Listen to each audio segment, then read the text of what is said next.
السلام عليكم ورحمة الله وبركاته. اهلا بيكم في فيديو جديد على قناة شيماء حسين بيوتي. ازيكم عاملين ايه؟ كل سنة وانتم طيبين. يعني مهما اوصف لكم انا قد ايه متحمسة للفيديو بتاع النهاردة. يعني بصوا، انا كنت جايبة حاجات من سيرة بقالي فترة وكلمتكم عنها على قناتي بتاعة الروتينات، قناة يوميات مسلمة، وقلت لكم ان انا ان شاء الله كده شوية هستخدمها بس واتأكد منها واعمل لكم ريفيو عنها مفصل هنا على قناة شيماء حسين بيوتي.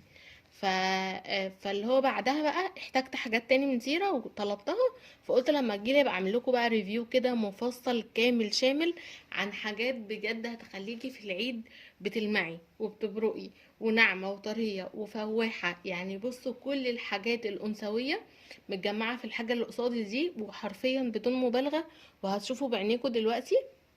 واكيد اللي جرب حاجة سيرة عارف بالذات موضوع الروايح عندها في حتة تانية حرفيا. يعني الروايح عندها بجد حاجات ناعمة وأنثوية ودلوعة لدرجة مش طبيعية، سواء منتجات الجسم أو البشرة أو الشعر، اللي هو أي حاجة بتستخدميها كده. يعني هتشوفوا دلوقتي معايا عشان بس مطولش في المقدمة. ف يعني لو بتشوفوا الفيديو بقى بعد الفطار هاتوا حاجة كده اشربوها. انا كان بصور قبل الفطار بصراحة. فيلا بينا بقى ايه نشوف اول حاجة. محتارة بصراحة ابدأ بايه. محتارة جدا محتارة جدا، لان حرفيا كل حاجة فعلا احلى من بعضها. يعني سواء الحاجات الدلع اللي هي التاتشات الاخرانية التجميلية بقى، اللي هي الجليتر بقى والحاجات اللي تديكي لوك كده شيمري كده ولامع، ولا الحاجات اللي هي اصلا علاجية وترطيب وكده للجسم وللشعر البشرة. محتارة. امم افكر. مش عارفة. طب خلاص هبتدي بايه؟ طب استنى، هبتدي بده. مش عارفة ليه عيني جت عليه. المهم ده بقى ايه؟ ده شاور جل، شاور جل بتاع سيرة. يعني بصوا، انا كان عندي واحد، وكان يعني كان عندي اتنين من فترة، وكنت راكناهم في الدرج عشان لما اجي اتكلم يعني اعمل فيديوهات سايبه فيه بس ايه شويه كده صغيرين. فالمهم نسيته في الدرج بتاع حاجات السكين كير اللي ببقى يعني شايلاها ان انا اتكلم عنها. المهم طلعته، قلت لا ده بقاله فتره، ده اكيد ممكن يكون مثلا ريحته راحت او حاجه. بصوا حرفيا كان مخلي الحمام كله ريحته تجنن. هو اصلا انا يعني استخدمت الحاجات دي، الشامبو والشاور جيل والحاجات دي، وانا باخد بيهم شاور امبارح، عشان بس ان انا لما اعمل لكم ريفيو يكون ايه، ريفيو يكون يعني ابقى فاهمه انا بكلمكم عن ايه. لكن هي طبعا حاجه سيره انا مجربها من زمان، يعني الشامبو بتاعها والشاور جيل والحاجات دي كلها انا مستخدماها من فترات من زمان قوي. بس قلت يعني ايه اجدد كده الاحساس بيهم من جوايا. فاخدت بيهم شاور، حرفيا ريحة التويليت كله بقت اللي هو ايه الورود والزهور يعني ما كانش ريحة عادية. الشاور جل بتاعها حلو جدا، طبعا بيبقى يعني حاجة سيرة. عشان لو حد اول مرة يعرفها، هي براند مصري مصري 100%. والمنتجات بتاعتها كلها ناتشورال وطبيعية وما فيهاش كيميكال خالص. فهي الفكرة كلها في كده، ان الحاجة ان انت بتستخدميها بامان تام، اللي هو يعني لو حاجة ما ضرتش، لو حاجة سوري ما فادتش، عمرها ما هتضر. فلكن انا عن نفسي بصراحة حرفيا باجي على حاجتها تبارك الرحمن، بجد ما في منتج بيعمل معايا نفس الافكت بتاع حاجة سيرة، ما شاء الله تبارك الله يعني. حاجتها بجد بتعجبني جدا. وزي ما بقول لكم يعني اهم ما فيها ان هي طبيعيه. فالمهم الشاور جيل ده هو بالالموند اويل، وكمان بالجاجوبا اويل. يعني هو بتاخدي شاور، حاجه تخيلي ان انت بتنضفي بيها جسمك وبتاخدي بيها شاور، وفي نفس الوقت هي ترطيبيه، ما هياش الحاجه اللي بتسيب لك جسمك مشقق يعني. مش عارفه اوصف لكم ازاي والله. هي حاجات عارفه اللي هي هتحسيها لما تستخدميها، بس هي فعلا ما شاء الله بتنظف الجسم جدا جدا، وبتحسي كده براحه وريحته روعه. اولا بصوا الباكج عامل ازاي، يعني لو سبتيه عندك في التويليت كده تخيلي شكله. عارفين الحاجات العرايسي اللي شكلها جميل؟ ال ال الديزاين اصلا بتاع الباكج بتاع الحاجه بتاعتها بيبقى تحفه. استنوا كده.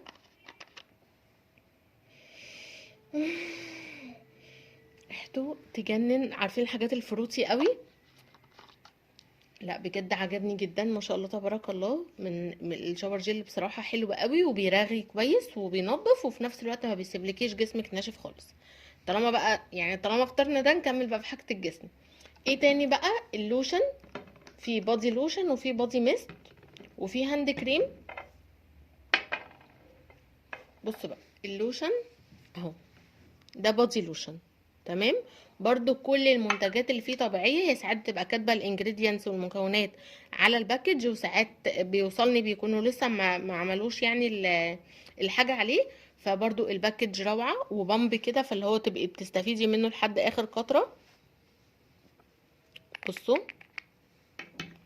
وانا كده للاسف، بصوا انا لما جربته امبارح هي كانت نقطه واحده، يعني مثلا لحد هنا كده الجزء ده غطالي دراعي بالكامل. فالحته دي بقى انا هتصرف اخد بس منها شويه. التغطيه بتاعته ما شاء الله تبارك الله تحفه جدا، يعني هي نقطه صغيره هتظبطي بيها جسمك كله. استنى اخد حته كده. فحلوة قوي اول ما بتطلعي من الشاور وجسمك مندي، تبتدي ايه يعني بعد ما تاخد شاور كويس، تطلعي من الشاور وجسمك مندي، تبتدي تدهنيه على جسمك كله. والله العظيم من امبارح، بس انا عايزه اقول لكم ان انا مسحوله بقالي فتره ومش مركزه خالص في موضوع ان انا انتوا عارفين وقت رمضان ضيق وكده. ففعلا بشرتي كانت يعني مرهقه بشكل فظيع.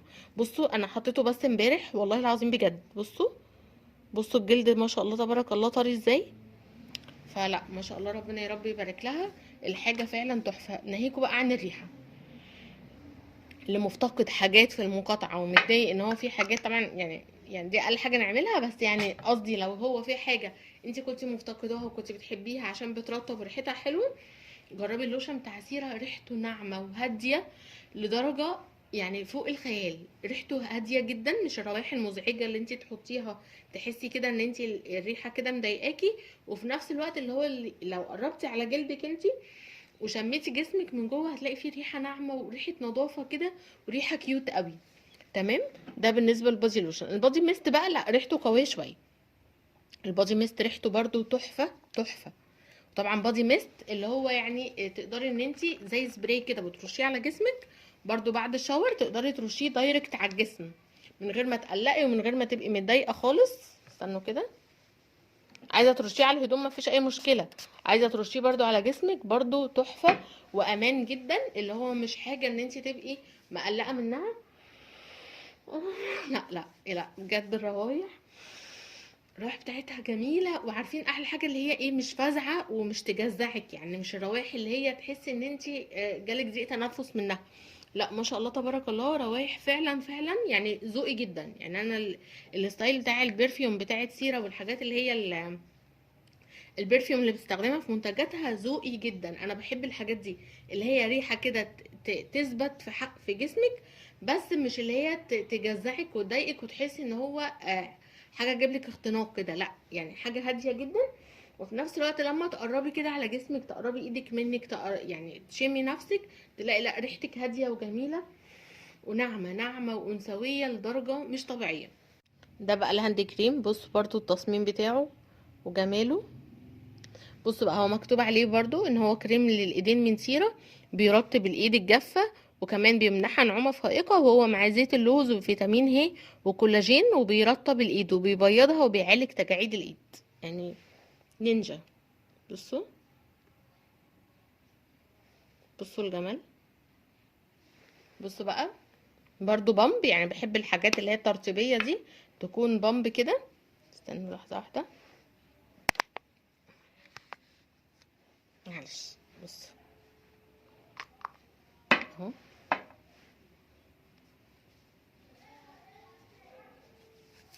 دمجه سهل، بس عارفين اللي هو برضو يعني اللوشن اخف منه طبعا ودمجه اسرع، لكن ده عشان يحملك الايد ويرطب الايد ترطيب قوي. بصوا تحس ان البشرة ما شاء الله بجد. الكاميرا بتاعت تليفوني دي انا بقيت متضايقه منها جدا مش تبين الحاجه. تحس البشره متغذيه فعلا. يعني بصوا مش حاجه مدهننه ومش حاجه هتسيب لك اثر دهني على الايد، بس برضو القوام بتاعه مش اللي هو الخفيف لدرجه ان هو عامل زي الميه كده، لا يعني القوام بتاعه ماسك نفسه شويه، وبتحسي فعلا ان الجلد اترطب. ف وريحته برضو ناعمه وجميله وهاديه ورقيقه كده وتحفه. وبعدين بقى في بقيه حاجه الجسم، بصوا بقى نكمل حاجة الدلع دي. يعني احنا يعني انا قلت الاول هبتدي معاكم بقى بحاجة الجسم، بما اننا بدأنا بالشاور جل، وبعدين نتكلم عن حاجة البشرة وحاجة الشعر. تمام. ايه بقى الحاجات التاتشات بتاعت الدلع؟ هو في حاجتين دلع كتعطير، وحاجتين دلع لوك وكده. بصوا بقى، ده هايلايتر اللي هو يعني عشان تبقي بتلمعي، مش مجازا، لا هو حرفيا انت هتبقي بتلمعي. استنوا كده، بص ده بقى ايه، يعني لو شاطره هتعرفي تستخدميه صح. بصوا، هو بيدي لون كده وردي، وفي شيمر مش عارفه باين في الكاميرا ولا لا، استنوا، شايفين اهو باين. يعني ده دلع الدلع بقى العرايس بقى، يعني ايه، عيشي حياتك وعيشي بقى في الاستخدام فيه، واسرحي بخيالك بقى في الاستخدام. بصوا بجد يجنن للجسم طبعا، تحفة، واعتقد للوش عادي مش هيقول لأ، بس هو في حاجات تانية للوش. فده اللي هو يديكي لون وردي كده، عايزه تستخدميه على مناطق معينه اوكي، عايزه يعني توزعيه على جسمك اوكي. وهو زي ما بقول لكم كده في ايه، اللوك الشمري ده. وفي بقى لون تاني على جولد كده، يعني كان في براند برضو كده بس مقاطعه برضو، اللي هو بيديكي لوك ذهبي شمري، اكنك عامله تان خفيف كده، والافكت بتاعه حلو جدا. بصوا ده كده هتبقي دهب، يعني جسمك كده هيبقى ذهبي. بصوا، استنوا،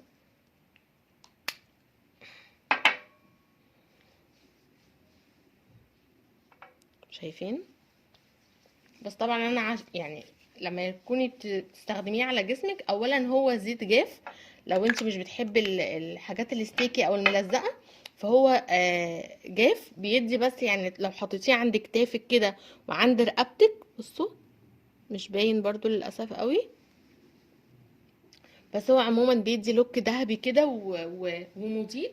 يعني عارفين لما اكنك حاطه، مش عارفه اوصفها لكم ازاي، بس اللي هو عند العظمتين بتوع الكتف دول، والجزء اللي من فوق من تحت الرقبه كده بشويه، وتدهنيه. مش قادره اوصف لك اي لبس تلبسيه بيخليكي ملكه جمال، بيبقى شكلك منور كده، ولون تحفه، يعني لون كده بجد يجنن.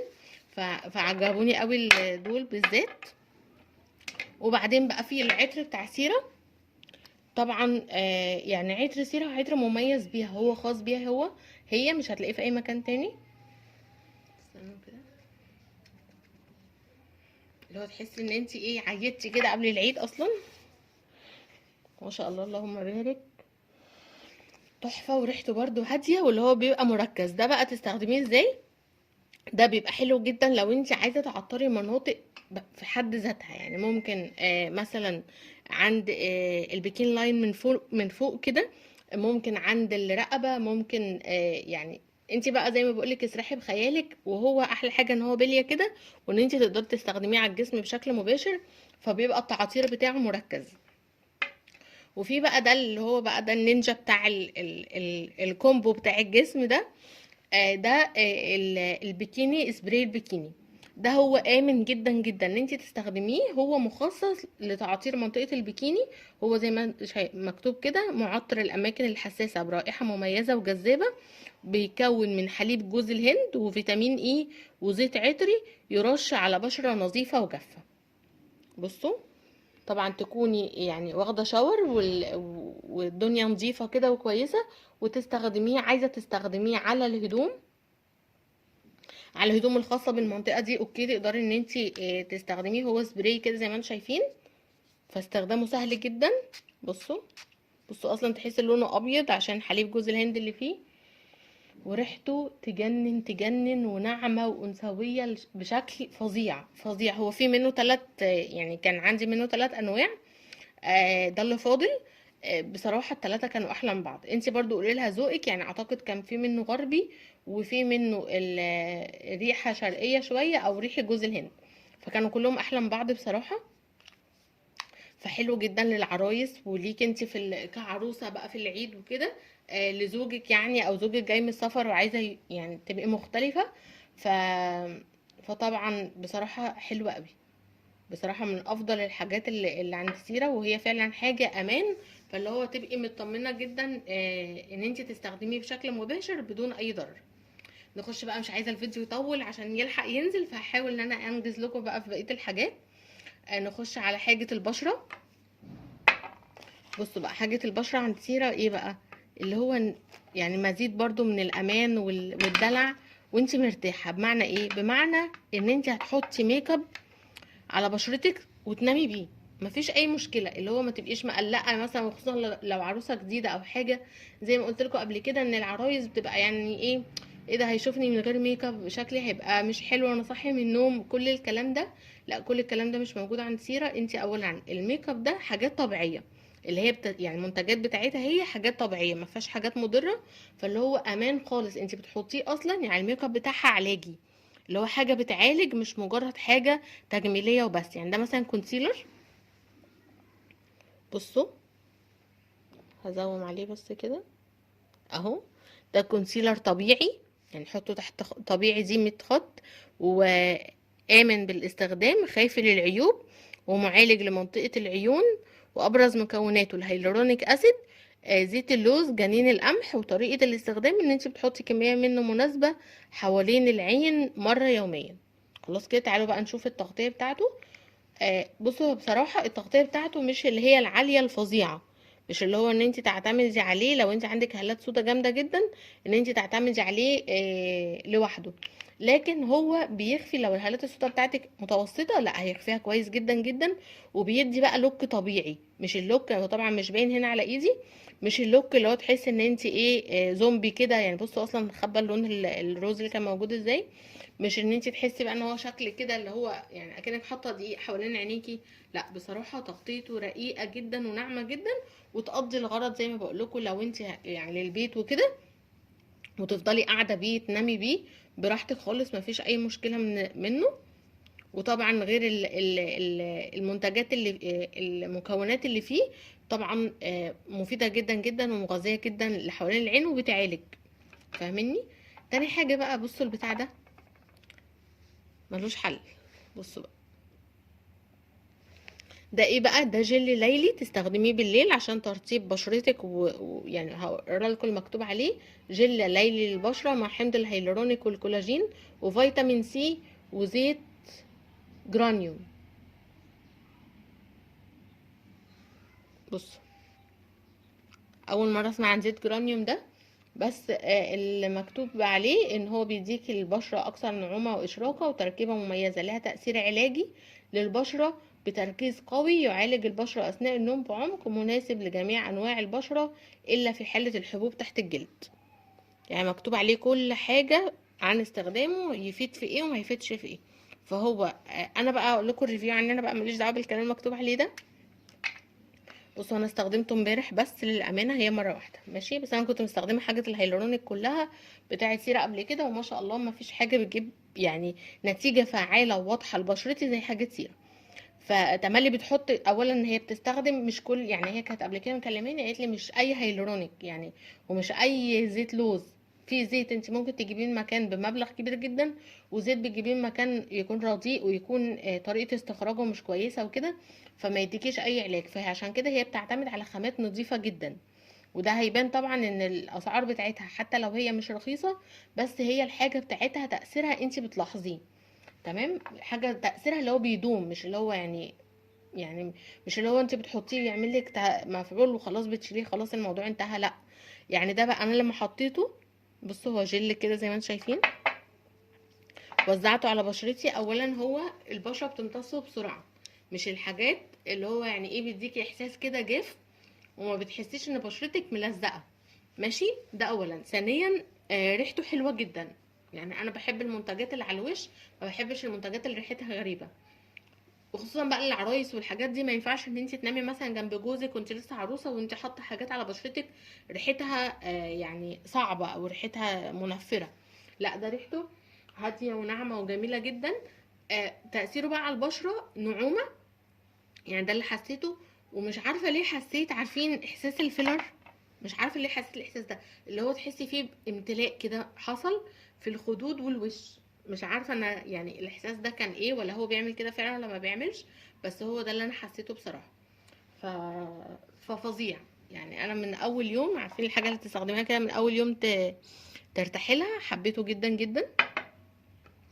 وبعدين بقى البلاشر، بصوا البلاشر بتاعتها برضو حلوة قوي العرايس، ان هي هتديكي لوك كده فيه شimmer.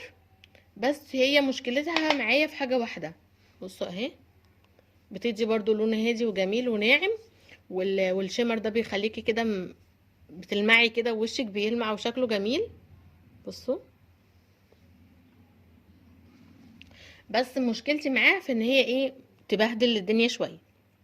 يعني حاولي انت وبتحطيها تبقي مركزه كده الفرشه وتحطيها كده بشكل ايه، مباشر على خدودك، عشان ما تحسيش ان هي نطورت وبهدلت الدنيا. وفي منها اللون التاني برضو السيمون ده هادي جدا وجميل. وبقيت حاجه البشره بقى عشان ما نطولش قوي، ده ليبستيك روج. هي عندها كذا، يعني الروجات اللي عندها بصراحه تحفه وبرده طبيعيه وعلاجيه، واللي هو انت تحطيه بيخلي الشفايف ناعمه جدا والوانها حلوه قوي. عندها حاجات في الباكج بيكون شكله كده، وفي حاجات في اقلام روج عاديه. بس بقى يعني ترطيب و... وراحه كده وانتي وحطاه. لا يعني بجد انا حطيته دلوقتي. عارفين الحاجات اللي بتدخلك في مود حلو، حلو جدا، والترطيب بتاعه عالي، فده بينعكس على شكل الشفايف، بيخلي ليها فوليوم كده وليها لمعه، فاهميني. وبعدين بقى دول حاجتين برضو، ده ليب جلوس وده فيلر.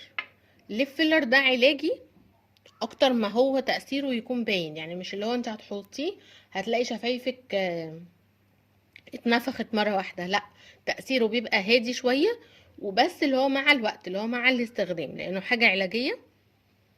بس انا بيحصل لي حاجة كل ما بحطه بحس ان شفايفي نملت جدا، فمعرفش ده كده الفيلر بيشتغل ولا ايه، مش عارفة.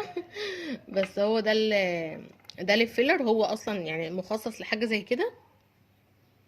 وبعدين بقى ليب جلوس ده اللي ملوش حل، حرفيا ملوش حل ويجنن. يعني هو ما بقلوش كتير عندي، بس ما شاء الله انا هديه استخدام. بصوا، يعني بيخلي حجم شفايفك دبل بقى، اللي هو يعني اكنك عندك شفايف فوق شفايفك من كتر ما هو بيدي فوليوم كده، وبيخلي شكل الشفايف مورد وجميل. وطبعا ارجع اقول لكم حاجات طبيعيه، فانت حطاها وانت مطمنه وما تبقيش خايفه ومقلقه طول ما انت محطاها ان كده انا الميك اب طول على وشي، انا كده بشرتي هتبوظ. وخصوصا لو انت زوجه في البيت وكده عايزه طول الوقت يبقى شكلك كويس، وبتقولي مش عايزه اهلك بشرتي بالميك اب وكده، وبتبقي متضايقه ان انت عايزه تكون طول الوقت شكلك كويس. فبصراحه البراند ده يعني روعه في حاجه زي كده، ان انت طول الوقت حاطه ميك اب وشكلك، لان هي كمان عندها ماسكارا وعندها بيبي كريم وحاجات للبشره، اللي هي يعني تقدري طول الوقت يكون شكلك حلو وانت مطمنه وانت بتغذي بشرتك مش بتضريها. المهم ندخل بقى على حاجه الشعر عشان الفيديو، ياه الفيديو طويل قوي. والله انا اصلا بادئه وناويه ان انا مطولش، بس يعني بيبقى غصب عني بقى، ببقى عايزه اقول لكم تجربتي كامله. فهو بصراحة بينضف جدا، وفي نفس الوقت مش بينشف الشعر خالص، وخصوصا لما بتستخدمي وراه هو طبعا بتستخدمي كده تويلت شكلها كان يجنن. حبيت شكلهم قوي هما محطوطين. وريحته، لا، ريحته بجد عسل قوي. ريحته اللي هو ريحة البابل جام ده تقريبا، اللي هو ريحة عاملة زي اللبان كده، حلوة قوي قوي.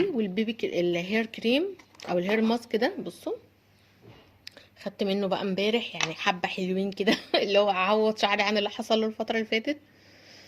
عسل قوي، يا لهوي على الريحة وجمالها. بصوا اولا، بصوا عايزة اوريكم القوام بتاعه. بصوا، بصوا تحسوا زبدة كده، زبدة بتحطيه على شعرك، بتحطيه طبعا على شعرك وبتسيبيه شوية وبعدين بتغسليه. هو فيه كولاجين وهيلورونيك اسيد برضو، فبيرطب الشعر من الاعماق. وتعملي بيه بقى حمام كريم. يعني هي كانت بعتالي قبل كده برضو زي الكفر ده كده، اللي هو انت تحطيه على شعرك وتحطي الهير ماسك وتسيبيه شويه، وحبيتي تغطيه بده تغطيه وبعدها بقى تغسلي شعرك ترطيبه تحفه. وكدهان بقى للشعر بعد الشاور. بصوا بقى، ده للاسف قرب يخلص. ده بقى سيرم، ده كولاجين هير سيرم، ماشي. برضو ريحته اولا خفيف جدا وريحته حلوه قوي قوي. ريحته حلوه قوي قوي قوي وخفيف على الشعر وبيخلي الشعر كده يرفرف. لكن مشكلتي مع حاجه واحده، ان انا شعري من النوع اللي بيهيش، يعني بعد ما بينشف بيهيش، فبصراحه بلاقي شعري بعدها هاش.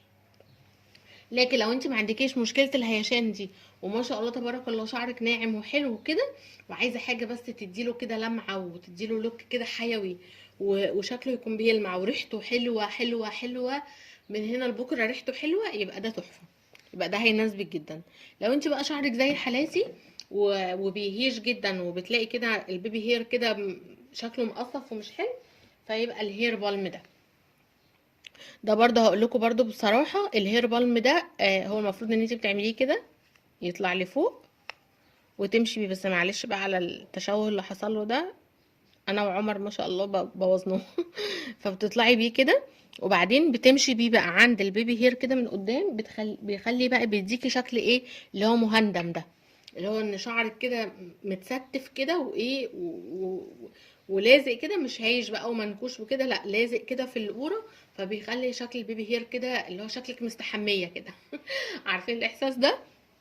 وبرده ان انت تمشي بيه على شعرك. بس انا بصراحه لما بمشي بيه كده اللي هو اكني بسرح بيه شعري كده وبمشي بيه، بيعمل لون، فاللي هو بقيت اخد كده جزء على ايدي، لان بصراحه انا يعني شعري بيجي على الحاجات اللي هي القوام ده جدا، فبقيت اخد كده جزء على ايدي واعمله كده، وابتدي ايه ادهن بقى شعري وادهن شعري كله، وبستخدمه كدهان عادي جدا.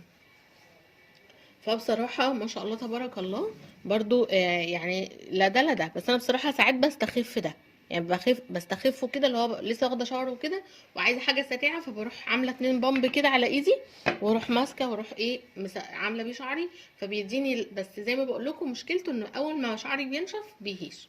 المهم بقى اخر حاجه للشعر من الحاجات المميزه عند سيرة جدا، الهير برفيوم. بصوا الهير برفيوم ده عندي من زمان، مش من الحاجات اللي لسه طالباها جديد، عندي من زمان، عشان كان عندي ازازتين، ازازه خلصت ودي ازازه تانية. بصوا، اولا تقدري ان انت تستخدميه على شعرك بشكل مباشر، ريحته تجنن تجنن تجنن تجنن تجنن، والله ما ببالغ خالص. انا زي ما انتم شايفين الحاجه اللي فعلا كان استخدامي معاها حلو قلت لكم عليها، الحاجه اللي واجهتني فيها عيوب قلت لكم عليها، فانا بقول لكم رايي الشخصي. تمام. فبتيجي ان انت بس بترشي كده على الفرشه، انت بعد اخر تسريحه برش كده على الفرشه، واروح مسرحه بيها شعري كله. ما شاء الله اللهم بارك. اغلب الناس اللي جربت براندات معينه البرفيوم الشعر، للاسف حصل لهم ان في شعر في شعرهم ابيض، وفي لقوا فيه اثار مش حلوه او بينشف الشعر. لكن زي ما بقول لكم حاجه سيره تستخدميها وانت في امان تام، ان هي طبيعيه، فهي المكونات بتاعته كلها مكونات طبيعيه زائد عطر سيرة الخاص، فاللي هو ما شاء الله تبارك الله بيديكي بقى الايفكت اللي هو ريحه شعرك حلوه وجميله، وفي نفس الوقت بدون اي ضرر. وبرده صابونه الوش نسيت اكلمكم عنها في حاجه الوش، يعني سوري بقى على المنظر، يا رب تخلص. بس برضو من اكتر الحاجات اللي بتريحني جدا جدا في غسيل وشي، بتنظف من الاعماق وبتخلي وشك كده شكله منور وجميل. فيا رب بقى يكون الفيديو النهارده عجبكم، واكون لميت لكم كده يعني اغلب الحاجات اللي عايز يجرب حاجات من عن سيرة ومحتار يجرب ايه، يبقى قدامه بقى كل حاجه، وتختاري بقى انت براحتك على مهلك. ويا رب يكون الفيديو عجبكم، واشوفكم طبعا هي عندها حاجه تانية كتير اكتر من كده بكتير، بس انا يعني ايه قلت اوريكم اغلب الحاجات اللي جربتها. فربنا يكرمك يا سيرة بجد والله، وربنا يحسن ما بين ايديكي فعلا والله، يعني ربنا ينفع بيكي. اصلا كفايه ان يبقى عندنا براند مصري 100% وطبيعي، ويكون بالكواليتي ده، وبيكون بالشياكه دي، والواحد يبقى فخور بيه بصراحة، وتغنينا عن حاجات ان شاء الله بإذن الله ما نرجعش نجيبها تاني ابدا. ف... فربنا يعني ينفع بيكي دايما. ويا رب يكون الفيديو عجبكم، واشوفكم في فيديو جديد ان شاء الله. والسلام عليكم ورحمة الله وبركاته.